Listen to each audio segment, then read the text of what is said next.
Hello, ladies and gentlemen, and welcome to the Compasa. We have some news. Saudi Arabia, Iran has agreed to resume ties and reopen embassies after China's mediation. This is a huge deal, right? The Middle East is a region that has been torn because of war and imperialist intervention, particularly American intervention, but also some of its allies. And having these two adversaries sit down and talk and reassume diplomatic ties is a great thing. Hopefully, this can, for example, solve the conflict in Yemen, which is a horrifying and heartbreaking conflict that is going on right now, that is barely getting any media attention as we're speaking, right? I see this as a huge W or win for China because China gets the status as a diplomatic peacemaker. In fact, they've even given a peacemaking plan for the Ukraine conflict as well. But the United States have been so fixated with Ukraine that both Russia and China has been making all types of business deals and diplomatic deals with countries in Latin America, the Middle East, and Africa, and you know, different parts of Asia, that the United States have pretty much lost a lot of its influence even among its allies, such as Saudi Arabia. And I think also because Saudi Arabia is seeing that the United States is a sinking ship. It is they're just looking at these guys and be like, oh, these guys are freaking insane, right? They're not, Mohammed bin Salman obviously have a grudge against Biden because Biden wanted to prosecute him for the murder of, or he spoke about it at least. He wanted to prosecute him for the murder of the journalist Jamal Khashoggi, as well as I think there were talks about like stopping arms to Saudi Arabia because of the conflict in Yemen. Obviously, no American president is going to do that because of the weapons lobby groups that influences the both parties in DC, Raytheon and all these guys, right? So that's where Biden used a lot of harsh language. Are we gonna bring him to court and so forth? But yeah, and Mohammed bin Salman, yeah, he got tired of it. At least I gotta give credit to Salman, although I don't like him as a person. I think he's a horrible person, but he has wised up. He has matured, and I think the Iranian leadership have also realized that, it's we're not going to be able to spread our revolution to Saudi Arabia, because if we're going to look back to the hostilities between the two countries, they actually started in 1979. I don't know why some analysts go back to 2015 or 11 or whatever. It goes way back. Khomeini, when he grabbed power in Iran, he wanted to spread his Islamic revolution.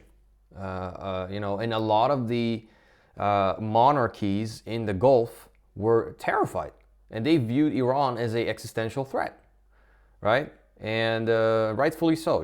Most of these governments have been nothing but American puppets carrying out the interests of DC. And Iran was against American and Zionist, and still is, against American and Zionist influence in the Middle East. But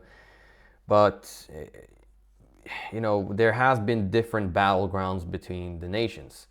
You have, for example, Syria, that started in 2011, where Iran backs the central government of Bashar al-Assad, while Saudi Arabia, Qatar, and as well as Turkey and other Sunni countries have been supporting the it started out first with the Free Syrian Army, and then it developed into Jabhat al-Nusra and Hayat Tahrir al-Sham and various different, opposition groups, radical Salafist groups, and then the so-called moderate SDF.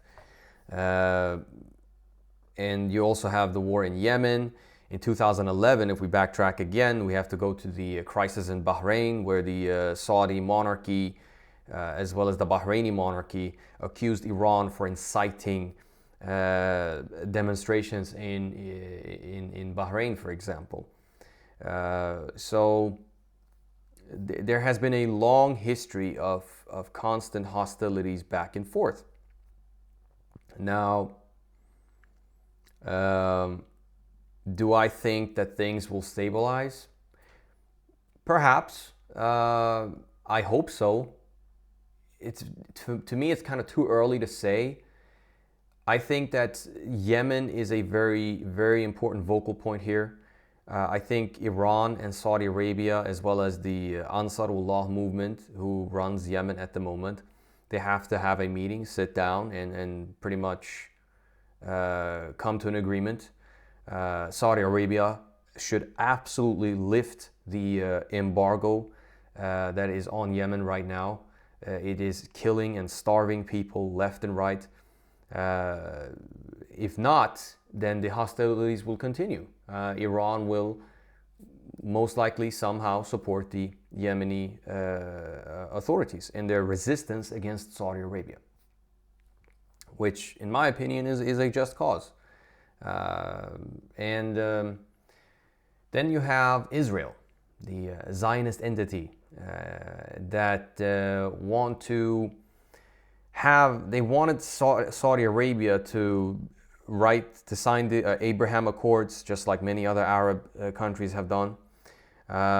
They wanted Saudi Arabia on their side so they can further isolate Iran.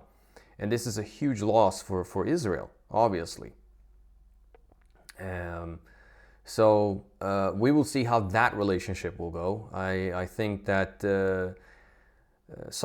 Israel will definitely find ways to also destabilize